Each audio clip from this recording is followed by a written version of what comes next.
تھانے دار تمہیں تھانے سے ایک نوٹس بھیج دینا بلا لے، بندہ ایک لمحے کی تاخیر نہیں کرتا کہ جی تھانے دار کی بات ماننی ہے، نہ مانی تو یہ نہ اٹھا کے لے جائے.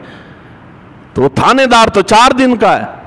آج بیٹھا ہے کل ریٹائر ہو جائے گا، لیکن رب تمہیں دن میں 5 بار بلاتا ہے.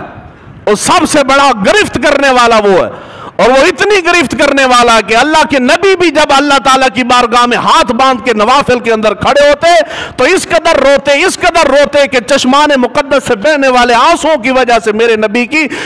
ریش مبارک تر ہو جاتی. اور ام المومنین حضرت عائشہ صدیقہ سلام اللہ علیہا نے عرض کی اے اللہ کے نبی، اللہ تعالیٰ نے آپ سے وعدے کیے ہیں، اللہ تعالیٰ نے آپ کو اپنا محبوب بنایا ہے، اللہ تعالیٰ نے آپ کو شفاعت کا اذن دیا ہے، اتنا کچھ رب نے دیا ہے، اور آپ ساری رات کھڑے ہو کے روتے رہتے ہیں.